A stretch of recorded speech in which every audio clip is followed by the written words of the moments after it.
Masalah mental itu apa? Ada 3, cemas, depresi, stres. Kalian mungkin banyak yang, karena saya kapan itu baca berita, tingkat orang yang mengalami gejala kecemasan itu di Indonesia pesat sekali jumlahnya, peningkatannya. Logika itu membantu kita berpikir jernih dan rasional. Kadang-kadang kecemasan kita itu tidak beralasan.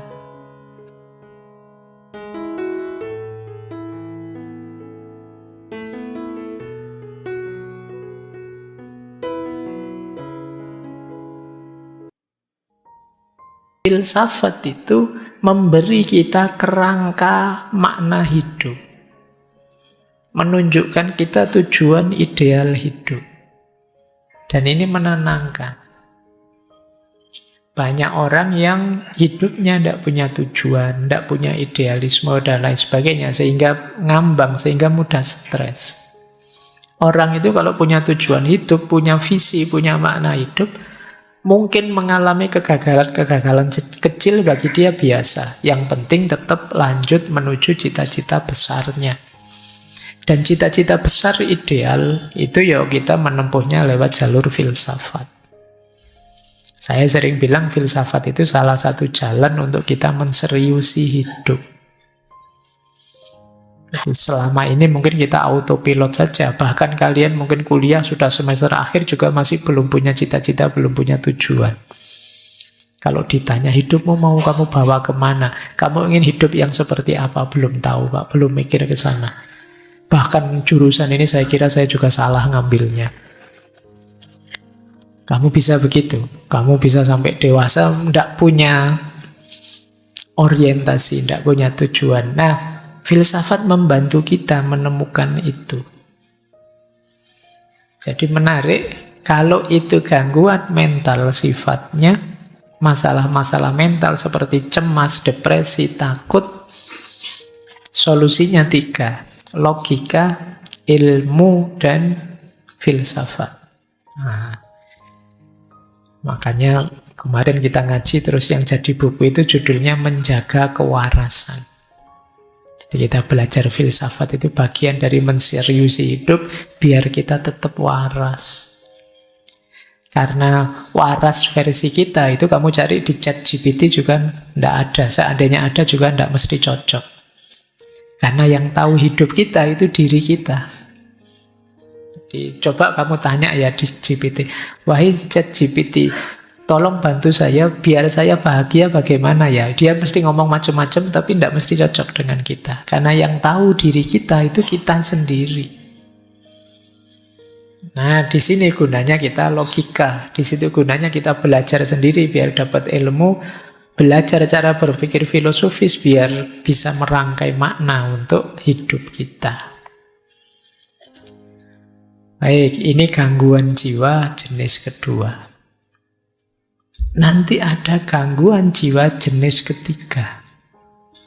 Kalau jenis ketiga ini masalah emosional, sedih, atau marah, atau takut. Ini masalah emosi.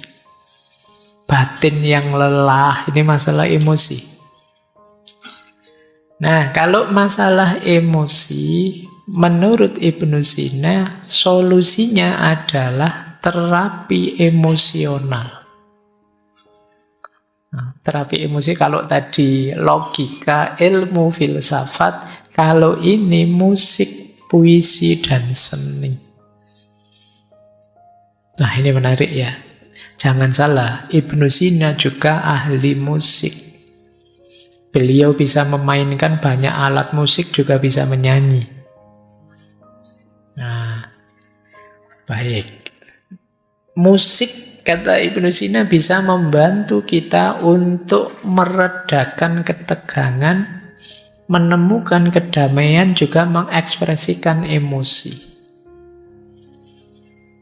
Kalau kalian sedang sedih, marah, atau sedang sangat jengkel, itu kan kadang-kadang coba cari alat musik apa, terus kamu main sak kapoke, lampiaskan bisa. Nggak bisa Pak saya main Pak. Yus dimain sak senengmu aja kan sudah bisa untuk pelampiasan. Ada gitar nganggur kamu genjreng sak kapoke sak pedote senare gitu ya wis puas aku misalnya. Nah ini yang disebut terapi emosional. Nyanyi karaoke sak keras-kerasnya nyanyilah. Itu bisa meredakan ketegangan dalam batin. Jadi musik bahkan bisa mendamaikan, tenang gitu. Kadang kalian dengerin musik apa itu rasanya sudah lupa dengan masalah-masalah yang tadi menegangkan kita. Jadi musik penting untuk membantu kita tenang. Dia bisa jadi katarsis. Lanjut. Terus puisi dan seni. Puisi bisa membuat kita lebih luas. Dulu mungkin teman-teman masih ingat ya. Kalau tidak salah tokohnya Hasrat Inayat Khan. Kata beliau, kalau kata-kata sudah tidak berdaya, maka puisi bisa membantu. Kalau puisi juga masih tidak ngangkat, musik bisa mewakili kita. Musik ya bukan lagunya, bukan syairnya. Kalau syairnya kan cenderung ke puisi, tapi musik itu kan tidak ada kata-katanya dan kepala kita akan menerjemahkan sesuai kondisi kita masing-masing. Ya nanti kalau digabung dengan pandangan sufi yang lain, pada puncaknya sebenarnya katarsis paling hebat adalah kediaman kita, keheningan. Itu bisa, tapi yang paling tidak kan coba kalau teman-teman sedang sangat marah, sedang sangat sedih, dan belum bisa mengatasi sendiri. Misalnya tadi pikiran yang kita minta untuk mengendalikan sudah tidak berdaya karena saking sedihnya kita. Seni dan musik, juga puisi bisa membantu. Setiap kita pasti bisa nulis puisi. Tidak ada puisi yang jelek. Jadi kalau ada orang bilang, ini puisinya jelek, loh justru yang jelek itu lebih puitis. Makanya kalian pede saja, tulis saja. Lampiaskan apa yang ada di pikiranmu, suka-suka kamu sudah. Nah, ini kan sebutannya makanya puisi. Ya kalau nulis beneran kan kamu rapi, ada subjek, predikat, objeknya, kalimat itu. Tapi begitu puisi, sudah nulis saja. Tidak usah ditanyakan, ini maksudnya apa, itu maksudnya apa. Suka-suka kamu saja. Karena memang tujuannya untuk katarsis. Baik, jadi kalau teman-teman mengalami gangguan jiwa jenis ketiga ini, musik, puisi, seni bisa membantu. Lanjut. Sekarang gangguan jiwa tipe keempat. Ini gangguan jiwa karena masalah spiritual. Ini harusnya agak panjang ya. Ketika kita merasa kehilangan makna hidup. Kita merasa jauh dari Tuhan.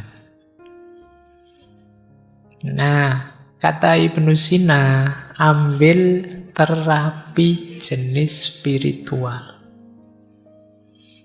Terapi spiritual itu komponennya 3. Doa, zikir, dan meditasi. Menenangkan diri, uzlah. Doa bisa membantu kita menemukan kedamaian batin.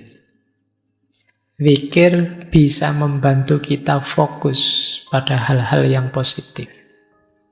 Meditasi bisa membantu kita menenangkan pikiran dan tubuh. Jadi jangan lupa Ibnu Sina itu pikirannya lengkap. Nanti kitab-kitabnya belakangan juga tidak hanya filsafat, tapi corak tasawuf, corak mistiknya juga kuat. Beliau juga menulis misalnya falsafah masyrikiyah, filsafat timur. Beliau juga punya cerita-cerita seperti Hai bin Yaqdhan. Hai bin Yaqdhan itu yang lebih nulis cerita itu dulu ya Ibnu Sina, meskipun nanti nama tokohnya diambil oleh Ibnu Tufel untuk menulis cerita yang sama tapi dengan plot yang berbeda. Ada banyak cerita-cerita spiritual yang ditulis oleh Ibnu Sina karena beliau juga concern dengan masalah-masalah spiritual. Bahkan di falsafah Masyrik itu ya beliau melihat bahwa manusia itu ada secara spiritual, ada tipe abid, ada tipe zahid, ada tipe arif. Abid itu orang yang menghidupkan spiritualitasnya lewat jalur ibadah. Rajin sholat, rajin puasa, sedekah, dan lain sebagainya. Ini tipe abid. Ada tipe zahid. Tipe zahid itu seperti para sufi yang melakukan uzlah, takholak bi ahlakillah, dan lain sebagainya. Ini tipe zahid, menjauh dari godaan dunia, keramaian dunia, memantapkan diri hanya menuju Allah saja. Ini namanya tipe zahid. Kemudian yang terakhir tipe arif. Tipe arif itu orang yang sudah mengalami pencerahan, orang yang sudah kasyaf, sudah ma'rifat, sudah ngerti hakikat segala sesuatu. Ini tipe arif. Ada abid, ada zahid, ada arif. Kalau kalian tipe apa? Abid kah? Sholatnya masih bolong-bolong, Pak. Tidak berani bilang abid. Zahid, apalagi, Pak. Arif, sangsoyo. Tapi ini jalur-jalur untuk menghidupkan spiritualitas kita. Nanti orang yang menempuh jalur ini ingin menghidupkan spiritual, namanya adalah murid. Murid itu ya secara letterlek kan orang yang menginginkan. Tentu saja murid nanti dituntun oleh mursyid.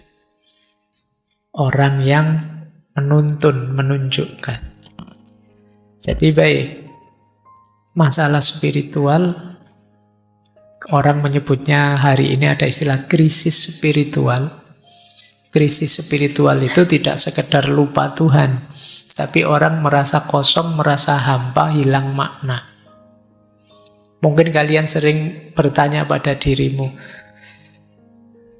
hidup kok seperti ini ya? Apa gunanya aku hidup? Apa pentingnya sih aku hadir di dunia ini? Ini krisis-krisis spiritual. Jadi, apa makna diriku? Apa makna kehadiranku? Siapa sih aku ini? Aku dulu tidak minta kok dihadirkan sekarang. Itu kalau kalian lelah dengan hidupmu sampai selevel itu, kalian sedang mengalami krisis spiritual. Kalian merasa tidak bernilai, tidak bermakna. Krisis spiritual itu biasanya diawali dari, tadi sudah sedikit saya sebut, kalian lupa tujuan.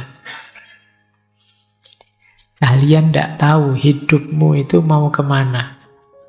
Dan dulu asalnya dari mana. Ini kalau orang Jawa konsep ini disebut sangkan waraning dumadi. Kalian lupa aspek ini sehingga kalian kelelahan sendiri. Kalian lupa bahwa hidup ini dulu asalnya dari mana dan besok mau menuju kemana. Kalian anggap hidupmu itu ya seputar aktivitasmu sehari-hari itu saja. Yang mahasiswa menganggap hidup itu ya seputar kuliah, kos-kosan, pacaran, mungkin seputar itu saja.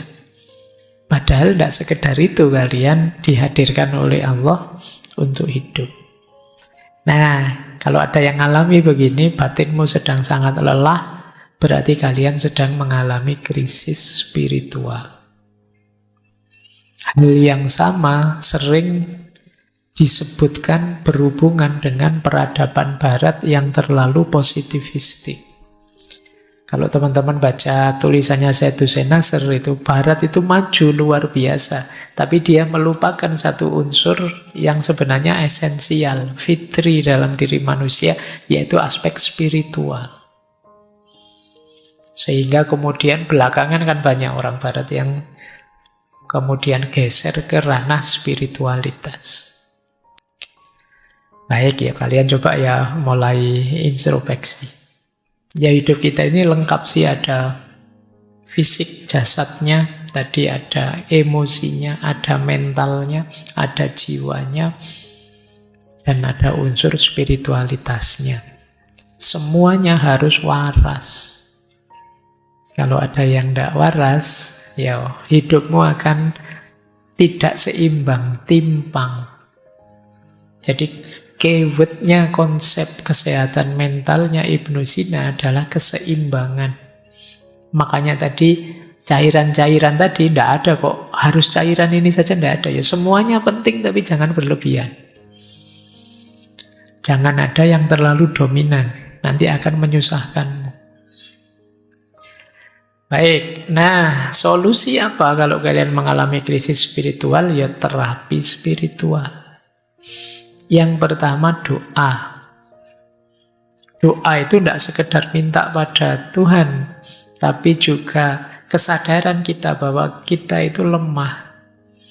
Ada banyak hal yang kita tidak mampu, maka kita perlu intervensi, perlu Tuhan membantu kita.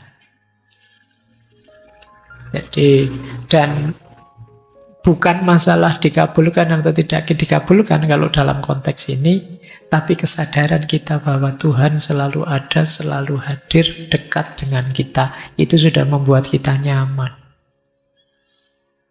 Yang kesadaran ketuhanan, kesadaran ilahiyah inilah yang selama ini sering lepas dari keseharian kita. Sekali-sekali kalau teman-teman bisa ya, coba dicek dalam sehari kira-kira berapa menit atau berapa puluh menit, syukur-syukur ada ndak 1 jam, teman-teman melakukan aktivitas dengan sadar bahwa Allah sedang mengawasiku, Allah selalu dekat dengan aku. Pernah ndak begitu? Mungkin sedang kuliah sih dengan dosen, saya kuliah kayak gini, ya Allah ngawasi loh ya saya. Nah itu pernah, kesadaran ini kira-kira berapa persen muncul dalam hidup kita? Wong kadang-kadang sholat saja ndak ada kesadaran itu kan juga. Padahal sholat itu momen ketika kita berhadapan-hadapan dengan Allah, tapi kesadaran itu juga ndak muncul. Kayak kita ngobrol dengan orang, tapi kita ndak peduli yang kita ajak ngobrol siapa. Ya untungnya Allah itu sangat sayang dengan kita. Baik. Oke ya, ini krisis spiritual. Selain doa juga ada zikir. Zikir itu ya makna letterleknya ingatan dan sebutan. Jadi pikiran kita senantiasa dalam kesadaran Tuhan dan mulut kita senantiasa menyebut namanya, terus itu disebut zikir. Meditasi ya aktivitas menenangkan diri. Kalau dalam Islam ada istilah iktikaf, berhenti sejenak, ada istilah muhasabah, ada istilah tafakur, itu setara dengan itu. Menghidupkan mindfulness dulu pernah kita bahas. Jadi ini krisis spiritual. Krisis spiritual ini gejalanya paling samar. Kalau krisis sebelumnya, teman-teman stres, teman-teman depresi, teman-teman marah, itu kan kelihatan. Tapi begitu krisis spiritual, tidak kelihatan. Hanya kita yang tahu, karena berhubungan dengan dimensi batin kita yang agak dalam. Mungkin kelihatan orangnya sabar, tidak stres, nyaman, bisa menikmati hidup, tapi sebenarnya dia merasa hampa. Merasa dirinya kosong. Nah itu bisa saja begitu. Makanya ini teman-teman harus lebih dalam melihat dirinya untuk melihat kalau ada masalah-masalah spiritual. Baik, ambil nafas dulu sebentar. Kalian sudah 1,5 jam ini dapat materi kesehatan mental. Masih ada 30 menit, kita masuk ke beberapa quote yang menurut saya menarik dari Ibnu Sina. Yang pertama, ini quote-nya bahasa Arab ya, tidak apa-apa, anggap saja ngaji kitab kuning. Ini menarik, kata beliau. Musakinatul auja'i al-masyu at-tawilu wal insighalu bima yufrihul insan. Musakinatul auja' itu pereda nyeri. Itu mungkin bahasa Arabnya apa? Paracetamol.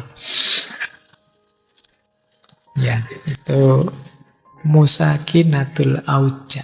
Pereda nyeri itu apa? Al-masyu at-tawilu, jalan-jalan. At-tawilu yang jauh. Healing. Bahasamu hari ini healing.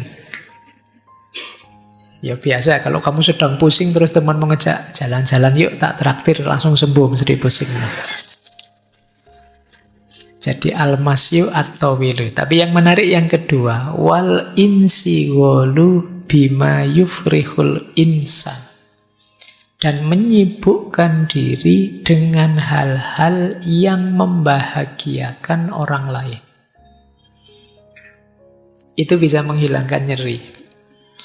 Kalian mungkin tadi mengalami krisis-krisis jiwa, krisis mental, stres, depresi, bingung, marah, cemas, dan lain sebagainya. Coba kalian hilangkan dengan cara apa? Sibuklah berkontribusi untuk orang lain. Kecemasanmu, rasa depresimu mungkin banyak terkikis. Karena secara sekaligus ketika kamu berbuat baik pada orang lain, sebenarnya kalian sedang menegaskan dirimu bahwa ternyata aku ini penting juga ya. Ternyata aku ini ada gunanya juga ya.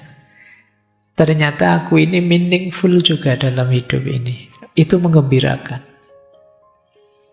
Jadi kalau kita berbuat baik pada orang lain, itu sebenarnya kita sedang berbuat baik pada diri kita sendiri. Kan itu ada hadisnya yang begitu. Dan ini memang makna langsungnya begitu. Begitu kita mampu berbagi kebaikan pada orang lain, muncul, kalau bahasa psikologi namanya self-esteem. Kebanggaan diri. Alhamdulillah, meskipun kecil, aku bisa bantu orang lain. Meskipun sepele, hidupku ternyata bermakna juga. Nah, itu yang disebut al-insighal bima yufrihun nas. Ya kalau yang pertama al-masyu at-tawil itu memang untuk meringankan hati, maksudnya keluar-keluar sana loh, jangan stuck di situ terus. Kalau kamu di kamar terus murung, terus mengurung diri, ya tidak longgar hidupmu. Biar tidak sumpek lagi, tidak stres, coba lihat keluar-keluar. Ya ke sekitar-sekitar lah. Pak, saya tidak punya uang, Pak, keluarnya paling ke kos sebelah. Tidak apa-apa, mungkin di kos sebelah kamu akan ketemu temanmu yang lebih susah daripada kamu. Itu kan kamu terus bersyukur, alhamdulillah. Nasibku jelek tapi ternyata ada yang lebih jelek. Itu gunanya kamu healing-healing, jalan-jalan keluar.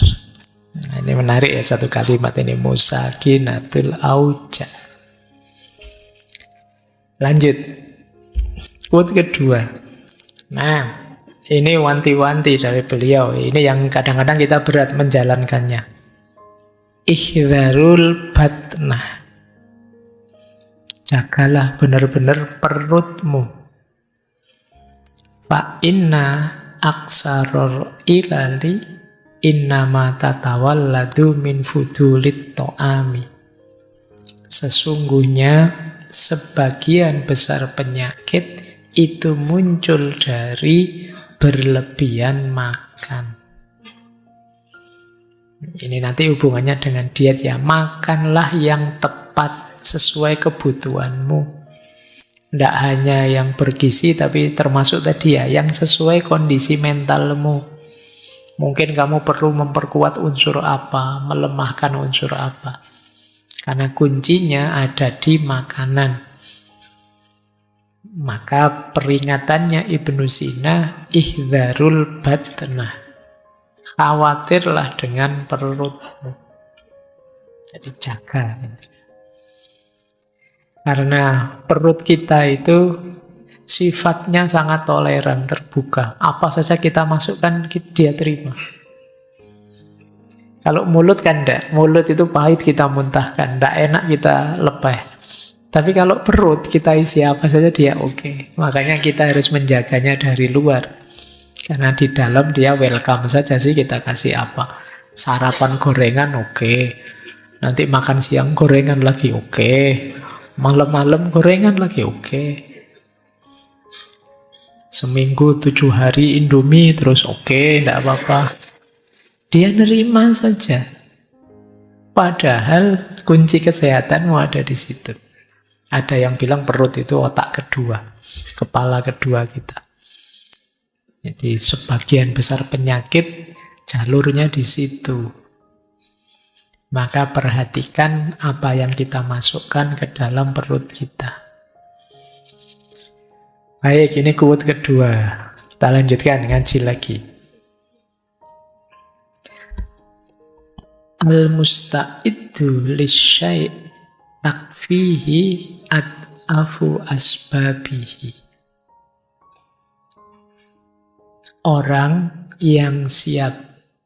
Boleh juga diterjemahkan orang yang sedia, orang yang mau terhadap sesuatu, itu takfihi cukup baginya ad'afu asbabihi.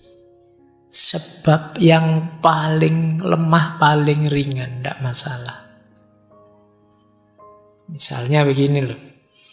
Kalian misalnya tadi disuruh olahraga, disuruh mengatur makan yang tertib, disuruh apa saja, macam-macam tadi yang disuruh ya. Itu kalau memang teman-teman mau, tidak perlu alasan banyak. Tidak perlu bikin argumen ini itu, jalan sudah. Tapi kalau dasarnya memang ogah-ogahan, tidak mau, diberi alasan berapapun tidak cukup. Dasarnya memang tidak mau. Disuruh olahraga misalnya, wah alasanmu banyak. Pak, yang rajin olahraga tiba-tiba meninggal juga banyak. Yang rajin olahraga tapi terus sakit-sakitan juga ada. Jadi kamu akan cari 1001 alasan karena aslinya kamu tidak mau memang. Jadi ini mungkin untuk pelajaran kita ya. Kalau kamu ngajak-ngajak temanmu apa, entah itu untuk kebaikan apa, acara apa, kok dia nyari 1001 alasan untuk tidak ikut dan tidak mau, jangan kamu paksa, itu memang dia tidak mau. Yuk, ikut yuk jadi panitia ini, ikut ngurusi ini yuk. Wah, saya besok ada jadwal kuliah. Enggak kok, tadi dosennya bilang besok kosong kok. Oh iya ya, saya lupa, besok saya mau ada acara apa gitu. Itu sebenarnya yuk kamu pahamlah dia enggak mau. Kalau dia mau, al-musta'id lisyai'. Kalau dia memang siap dan mau, enggak perlu alasan berat, enggak perlu alasan banyak-banyak. Ad'afu asbabihi cukup. Alasan paling sederhana, mungkin juga sepele pun cukup. Ini sebenarnya sindiran ya. Mungkin sebagian besar yang saya sampaikan tadi kalian setuju, tapi kenapa kok tidak jalan? Karena kalian tidak mau dan tidak menyiapkan diri. Makanya terus mencari dalih saja, mencari alasan saja. Oke, itu sindiran ya buat kita. Lanjut. Nah, ini agak filosofis.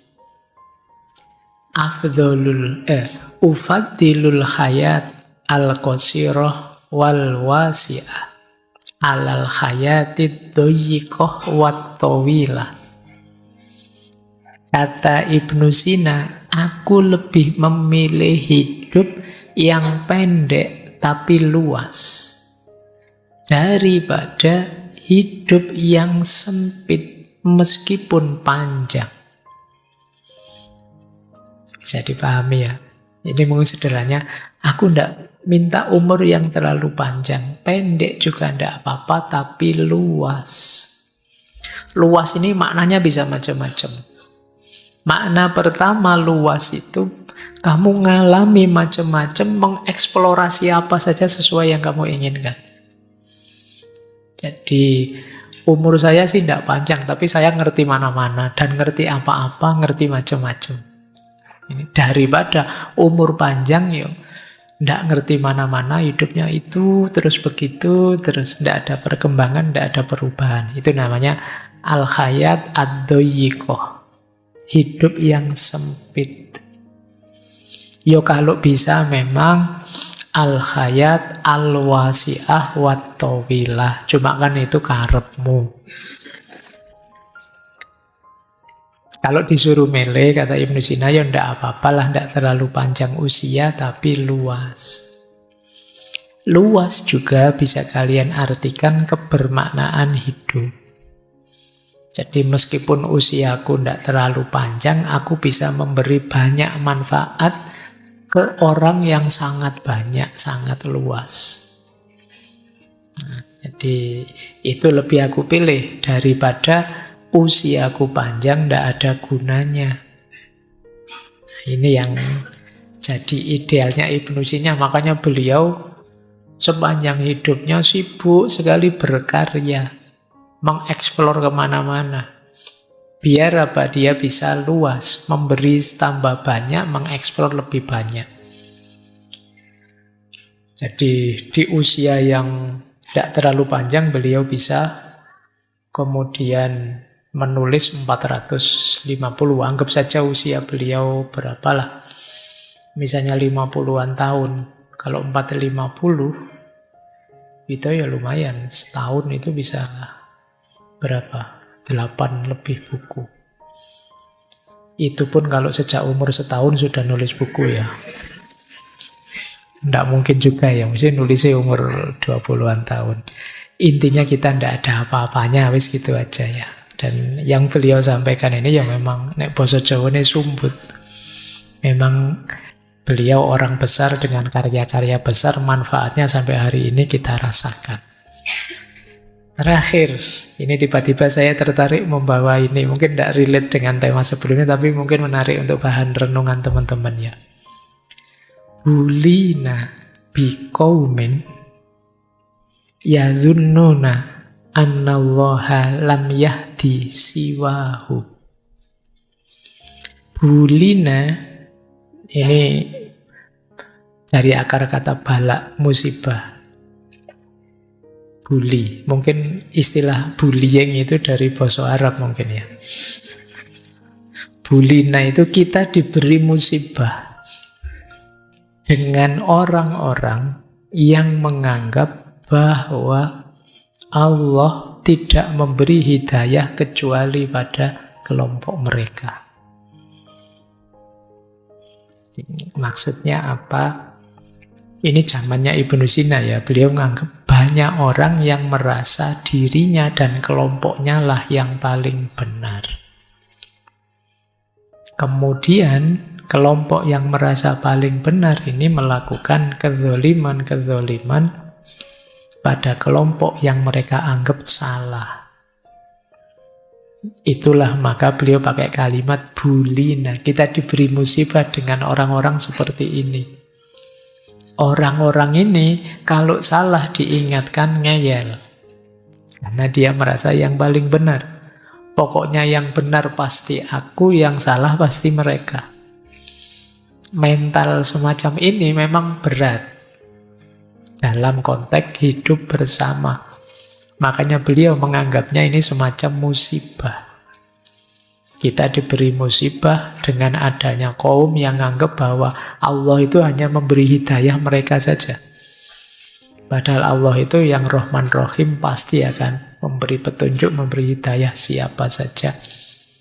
Tapi mereka menganggap yang diberi hidayah oleh Allah itu hanya mereka saja. Nah, cuma ini zamannya Ibnu Sina ya. Zaman sekarang mungkin tidak ada. Tidak ada bedanya. Baik. Ya ini tiba-tiba saya lihat quote ini kok menarik, saya bawa untuk bahan renungannya teman-teman. Tidak untuk nembak orang lain ya, untuk introspeksi kita. Jangan-jangan kita orang itu, jangan-jangan musibah itu.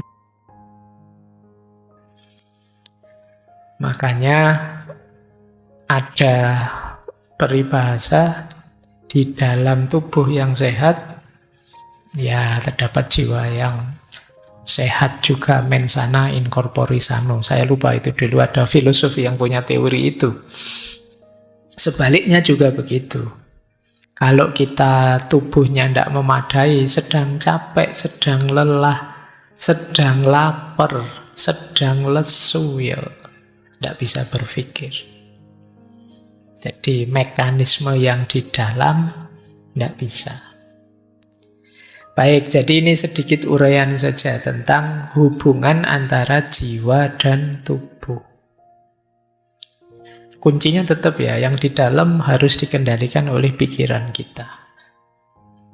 Pikiran kita yang kata Ibnu Sina begini, saya tadi ngutip quote menarik. Inna kuwatal fikri qadiratun ala ihdasil marodi wassifai minhu. Sesungguhnya kekuatan pikiran itu mampu melahirkan penyakit dan juga menyembuhkannya. Nah, ini dasarnya pikiran, dasarnya akal tadi. Kalau pikiran kita positif-positif, kita lebih ceria, lebih segar, lebih sehat. Tapi begitu pikiran kita negatif-negatif, ya kita akan sakit. Jadi pikiran jadi kuncinya. Kalau teman-teman serba paranoid, mikirnya negatif terus, ya mungkin bisa sakit beneran. Ini saya kok berkeringat ya, sumuk ya, jangan-jangan jantungku bermasalah ini. Terus kamu gelisah mikir, padahal ya memang sumuk sejak tadi hujan nggak jadi-jadi. Tapi karena pikiranmu negatif, ya nanti lama-lama detak jantungmu meningkat, tekanan darahmu meningkat, ada pressure dari dalam, ya bisa sakit beneran. Jadi pikiran, kata Ibnu Sina, qadiratun ala ihdasil marad, mampu melahirkan penyakit. Demikian juga dia bisa menjadi obat. Kadang-kadang kamu pusing-pusing sedikit, enggak apa-apa, pusing kayak gini biasa kok, masih bisa jalan. Tapi kalau pusing sedikit, wah ini jangan-jangan gejala stroke ini. Mungkin saya, itu sudah kamu enggak berani gerak, sudah jadi sakit beneran.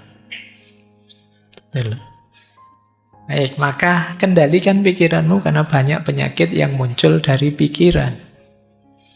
Nanti ada eksperimen menarik, terkenal sekali dari Ibnu Sina. Beliau bikin uji coba 2 ekor kambing yang diletakkan di ruangan terpisah. Kambing yang satu ruangannya terisolasi, tidak lihat apa-apa. Cuma kambing yang satunya ruangannya dijajarkan dengan ruangan serigala. Meskipun serigalanya tidak bisa mencapai kambing itu, cuma di depannya kandangnya serigala. Ternyata meskipun diberi makan yang sama, di treatment yang sama, kambing yang kedua yang tiap hari lihat serigala itu pelan-pelan sakit. Jadi lemah, akhirnya mati. Sementara kambing yang satunya segar, biasa saja, sehat. Nah, ini eksperimennya kambing. Jadi ini untuk membuktikan tadi loh, bahwa pikiran itu ternyata berpengaruh. Yo, kambing yang kedua tadi mungkin tiap hari stres nonton, aduh serigala di depanku ini, nanti kalau saya dimakan gimana? Pikirannya kan begitu terus. Tiap hari dia ketakutan. Meskipun serigalanya tidak nabrak kita, yang dia ada di kandangnya. Itu sama kayak kalian tidak mau ngapa-ngapain karena khawatir bahaya ini, bahaya itu. Stres sendiri. Mau naik motor nanti kalau tabrakan gimana? Naik kereta, yuk kadang-kadang kereta api itu juga jadi bingung. Kamu mikir negatifnya terus. Sekelilingmu ini kamu lihat tuh. Lihat laki-laki, wah laki-laki ganas semua sekarang, garangan kabeh iki misalnya. Terus kamu takut, tidak berani berinteraksi. Nanti yang cowok lihat perempuan, perempuan itu penipu, penggoda semua. Pikiranmu negatif terus, ya efeknya ke dirimu sendiri. Kamu milih sakit atau milih sehat, ya sebagian besar dari dirimu sendiri. Pikiranmu. Jadi ya jangan sampai kita seperti kambing yang kedua. Ya bahaya di sekeliling kita selalu ada, tapi kan tidak selalu sampai ke kita. Ya nanti kalau sampai baru dibahas. Wong belum sampai saja kok kamu mikirnya sepanjang itu. Ya. Baik, saya dulu ada teman itu yang bilangnya, di sekitar kita ini bertebaran virus-virus, bertebaran bakteri-bakteri, kita harus hati-hati loh makanya gitu kan. Tapi ya kalau sampean mikir itu nanti tidak berani keluar rumah. Wah, ada virus ini, ada bakteri ini, ya selalu saja ada di mana-mana. Baik, saya dulu ada zaman kecil sering ke sawah. Zaman kecil itu ke sawah, orang-orang desa kalau di sawah capek-capek minum ya tinggal nyeduk saja di got sebelahnya sawah itu, dia nyeduk saja diminum dan sehat tubuhnya. Sementara ya kadang-kadang kita kadang air bersih sih sehat, misalnya air sulingan, wah saya pilek Pak kalau minum itu Pak. Kita mulai manja. Dulu waktu kecil kita hujan-hujan seger, sehat. Sekarang kena gerimis saja besok pilek kamu. Jadi begitu naik motor hujan gerimis-gerimis, waduh pilek ini nanti hujan pilek. Ya pikiranmu begitu ya pilek beneran. Kamu tidak bisa menikmati hujan, pikiranmu mengarahkan ke arah sakit, ya sakit beneran akhirnya. Oke ya, jadi pikiran kuasa untuk membuat kita sakit atau membuat kita sehat. Makanya ayo mikir yang positif-positif saja, yang enak-enak saja. Jangan sakit apa sedikit terus mikirin negatif. Waduh, ada juga loh orang itu yang tidak sakit apa-apa tiba-tiba mati misalnya. Terus kamu, wah jangan-jangan jatah saya besok. Ya sudah, kamu tidak ngapa-ngapain, sudah. Baik, itu ya. Jadi yang pertama, ayo berpikir positif. Baik, kita lanjutkan. Ini teori harus agak berpikir. Sekarang ayo kita kenali istilahnya Ibnu Sina, namanya mizaj. Mizaj itu namanya campuran. Jadi dalam diri kita itu ada 4 cairan, 4 unsur-unsur. Unsur ini sifatnya materi, tapi menentukan mentalitas kita, menentukan kualitas diri kita. Ayo kita cek ya, pelan-pelan saja. Jadi dalam diri kita itu ada elemen dasar. Air, api, tanah, udara. Avatar ya. Itu mungkin yang bikin. Ini teori ini dulu teman-teman boleh merefer ya, karena memang ini mempengaruhi Ibnu Sina. Ini dari Hippocrates. Hippocrates itu terus dilanjutkan oleh Jalinus Galen, diambil oleh Ibnu Sina tentang cairan tubuh yang mempengaruhi mental kita, juga fisik kita. Ya, cairan tubuh itu istilahnya humor. Kalau di situ ada tulisan humor jangan dibaca, wah itu lucu-lucuannya, bukan itu. Humor itu cairannya. Jadi diri kita itu ada 4 unsur, air, api, tanah, dan udara. Air sifatnya basah. Dalam diri kita diwakili oleh cairan namanya sauda. Sauda itu empedu hitam. Api sifatnya panas. Dalam diri kita itu diwakili oleh cairan dam, darah. Kemudian ada unsur tanah. Sifatnya kering. Diwakili oleh empedu kuning, namanya safro. Dan udara sifatnya dingin. Diwakili oleh lendir atau dahak, namanya balghaum. Ini cairan. Kita semua punya 4 ini. Biasanya setiap orang ada yang dominan. Cairan-cairan itu. Jadi kalau kita ingin mental kita seimbang, sebenarnya yang 4 ini kita buat seimbang. Tapi pasti ada salah satu yang dominan. Kalau orang ini elemen dasar airnya yang dominan, yang tadi sauda, empedu hitam, itu biasanya orangnya, temperamennya, wataknya biasanya namanya melankolis. Nah, coba dicek ya kalian nanti ada di mana. Orang melankolis itu introvert, analistis, perfeksionis.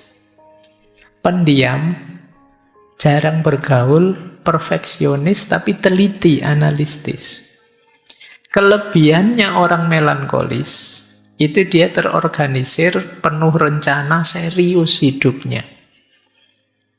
Sayangnya dia ada sisi negatifnya, yaitu sensitif, baperan, pesimis, dan suka overthinking. Mikirnya suwe, memutuskannya lama. Nah, itu berarti kalian kebanyakan sauda tadi, empedu hitam. Nanti ada dietnya, ada terapinya masing-masing. Jadi kalau kebanyakan itu ya mungkin diatur lagi gaya hidupmu.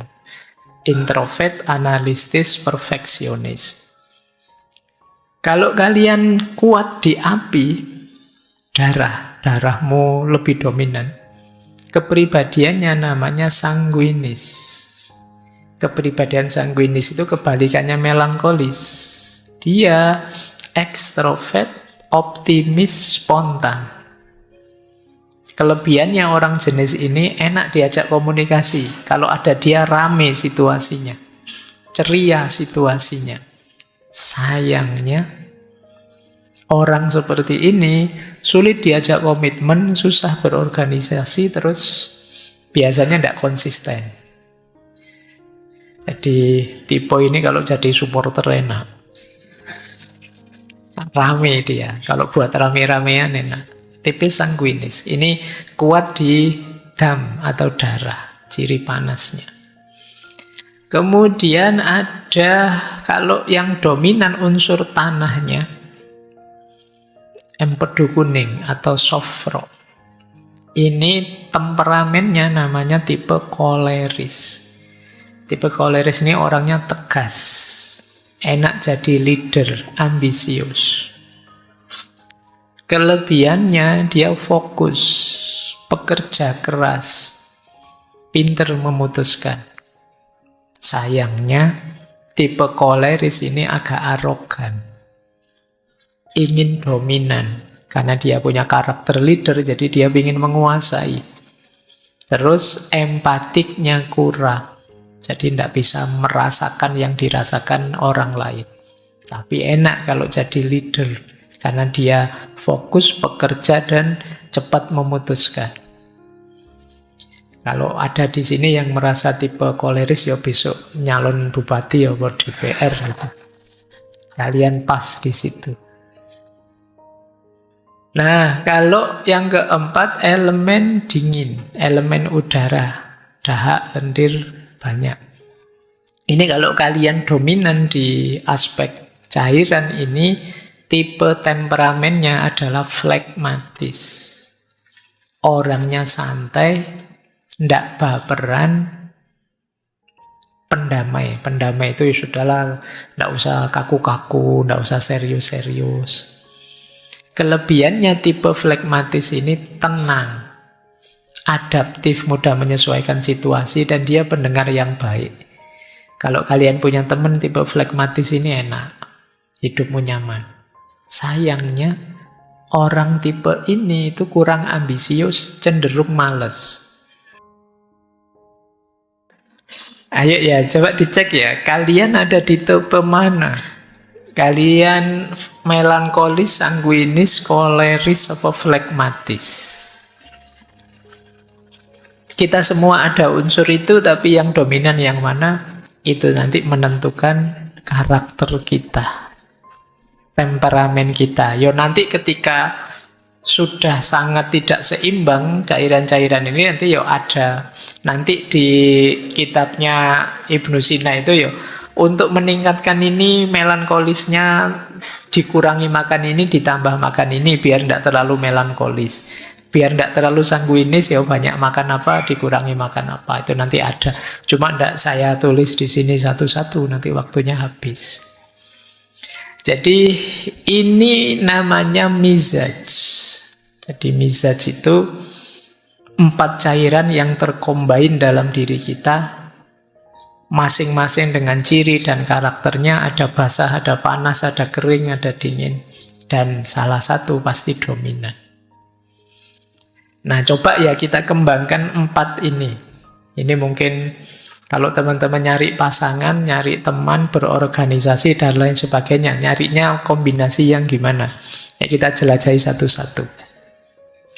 Ada kombinasi pertama yang orang anggap ideal. Orang sanguinis dengan orang melankolis. Ini jangan diterjemahkan sekedar nyari jodoh ya. Tapi boleh ke sana juga. Orang sanguinis itu kan tadi agak meledak-ledak, ceria, spontan. Kalau ketemu melankolis imbang. Karena orang melankolis itu lebih serius.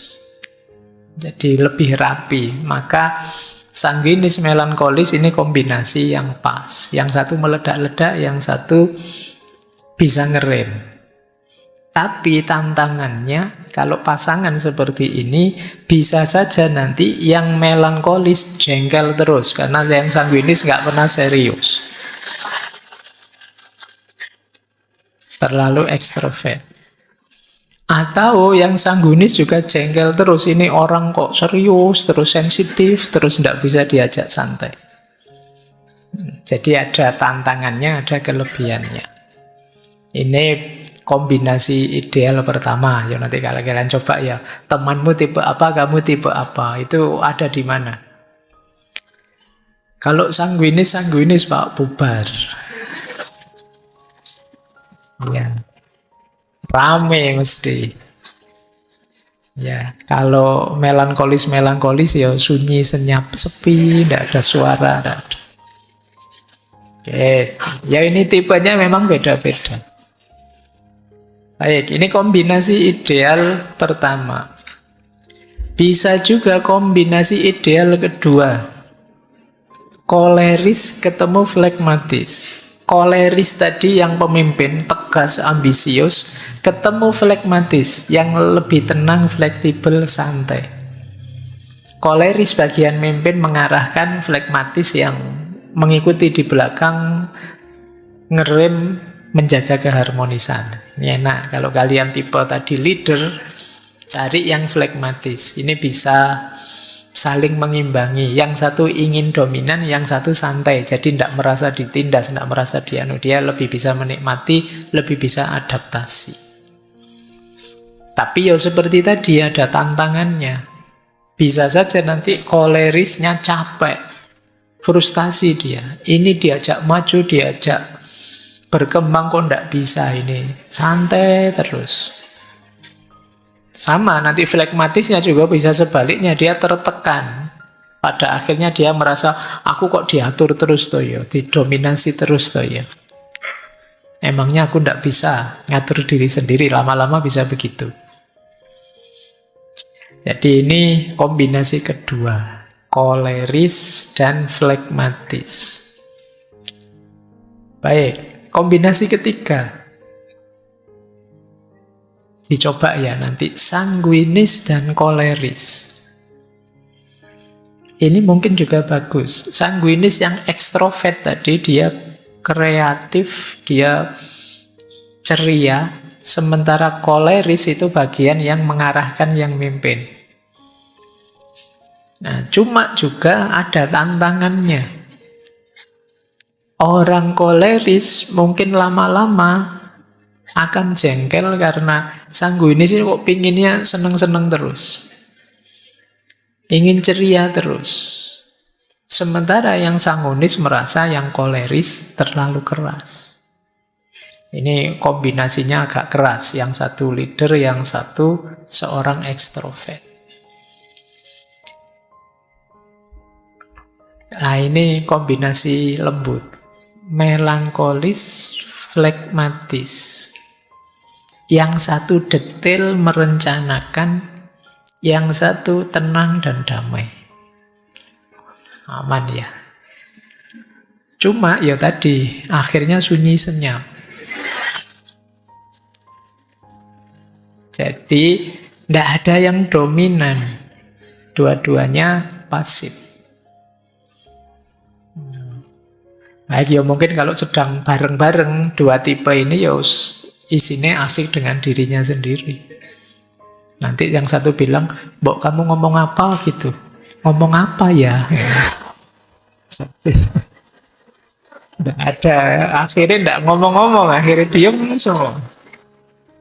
Itu sama-sama tipe sunyi. Baik, terus ada tipe koleris melankolis. Ini tipenya kan kalau digabung-gabung bisa jadi 6 tipe. Tipe ke-6, koleris melankolis. Koleris leader, dia punya visi besar, sementara melankolis itu detail, perfeksionis. Nah, ini kombinasi luar biasa kalau bisa ini. Cuma nanti bisa saja perfeksionisnya melankolis membuat koleris tidak sabar. Ini kok semua usul dibantai semua.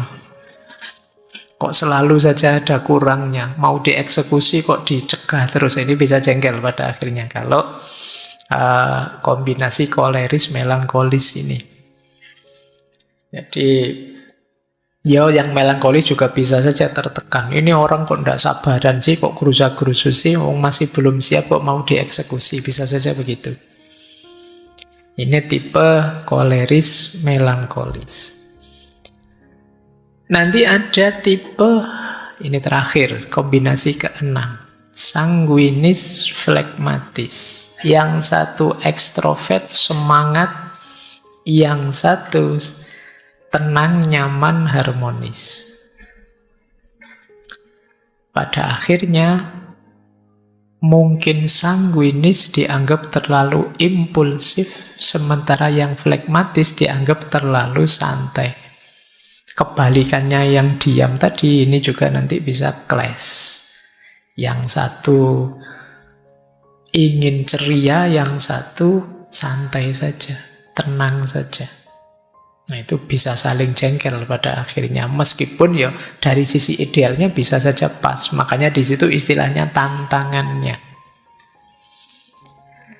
Oke ya, jadi ya ini contoh saja sih, ini gambaran saja. Seandainya temperamen-temperamen tadi kita cocok-cocokkan, kita jodoh-jodohkan. Baik, paling tidak teman-teman sekarang sudah tahu ya. Di dalam diri kita ternyata ada pertarungan antar cairan. Yang istilahnya humor tadi, ada yang dominan, ada yang tidak. Ya nanti ada hubungannya dengan gaya hidup, ada hubungannya dengan makanan, dan lain sebagainya. Oke, kita lanjutkan. Tadi sudah, sekarang mulai ya menyehatkan jiwa. Kita awali dari beberapa gangguan jiwa. Yang pertama, biar tidak lupa, kita awali dari gangguan jiwa karena humor-humor tadi, cairan-cairan tadi tidak seimbang. Jangan lupa, seorang sanguinis yang tadi dominan darahnya, itu kalau ekstrim bisa memunculkan pribadi yang hiperaktif, impulsif, dan mania. Jadi wajar saja ada orang ekstrovert, tapi kalau bablas tidak terkendali, ini kan dominan darah yang sifatnya panas tadi, dia akan hiper, impulsif, ngamuan, mania. Makanya dalam bahasa Indonesia kan ada istilah darah muda, darah panas. Itu sebenarnya arahnya ke sini, karena memang aspek darah itu unsur panas. Jadi kalau kalian merasa, "Pak, saya kok ngamuan ya, Pak, saya kok tidak bisa diam ya, Pak, saya," ya harus hati-hati, harus siap-siap untuk ngerem. Karena kalau tidak, ya ketemunya itu hiperaktif, impulsif, dan mania. Sementara yang flekmatis tadi yang cenderung tenang, cenderung tidak mudah terpengaruh, dominasinya yang lendir tadi, yang paling bawah, balhom, itu dalam bentuk ekstrim akan melahirkan orang yang apatis, cuek, lamban. Jadi disuruh ngapa-ngapa nanti saja, besok saja. Itu kalau dalam bentuk ekstrimnya ya masalah, jadi orang apatis. Apatis itu sudah tidak percaya lagi apa-apa, sudah cuek total pokoknya. Nah ini kalau dominan terlalu besar aspek flekmatisnya. Kemudian kalau yang terlalu dominan kolerisnya, yang tadi leader tadi, seorang yang ingin dominan tadi, pada akhirnya dalam bentuk ekstrim yang mulai ada disorder, gangguan jiwa, itu biasanya muncul dalam bentuk agresif, antisosial, dan narsis. Jadi orang narsis itu kan ingin tampil terus, ingin dia disebut unggul terus, disebut baik terus. Ada ndak di sini yang tiap hari posting selfie-annya sedang ngapain, sedang apa, sampai temenmu bosen nge-like, bosen jempoli. Jadi kamu khawatir hilang, kamu ada FOMO-nya terus tiap hari tampil. Hati-hati jatuh pada narcissistic disorder. Justru kamu jadinya ndak menikmati hidup. Kamu hidup mengandalkan pengakuan orang, pujian orang. Ini juga masalah, makanya hati-hati. Oke. Apalagi ada ciri antisosial. Karena tadi orang koleris itu kekurangannya kan sering daya empatiknya rendah. Jadi dia pinginnya maju, pingin sukses. Lupa bahwa orang lain mungkin ada situasi-situasi khusus yang tidak sama dengan dirinya. Kemudian kalau yang melankolis, yang dominasi empedu hitam tadi, bentuk ekstrimnya adalah putus asa, cemas, pesimis, overthinking. Nah, dari gangguan-gangguan ini, semoga teman-teman tidak ada yang merasa ngalami. Kalau ada, ya berarti gangguan jiwa.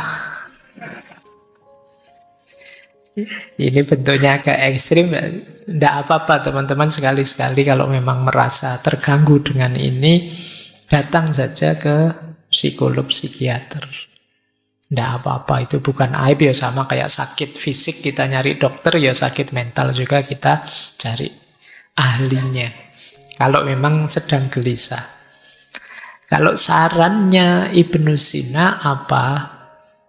Kalau penyakit akibat ketidakseimbangan cairan ini, yang pertama perhatikan dietnya. Apa yang harus dimakan, apa yang jangan dimakan. Nanti ada makanan yang sifatnya panas, dingin, lembab, kering. Nah, itu untuk menyeimbangkan tadi yang dominan apa, berarti kurang apa. Ya nanti kapan-kapan kalau ada yang perlu nanti tak kasih apa sih yang kalau dominan sanguinis, flekmatis, koleris, melankolis itu apa yang harus dimakan, dietnya apa. Cuma kalau disampaikan di sini agak bertele-tele karena masih banyak materinya. Kemudian yang kedua, gaya hidup olahraga cukup. Kemudian emosi. Kendalikan emosi. Stres sekecil apapun bisa mempengaruhi keseimbangan cairan tadi dalam diri kita. Dan yang keempat tentu saja nanti kalau memang bermasalah ada obatnya, ada herbalnya, termasuk terapi-terapinya. Kalau memang sudah sakit.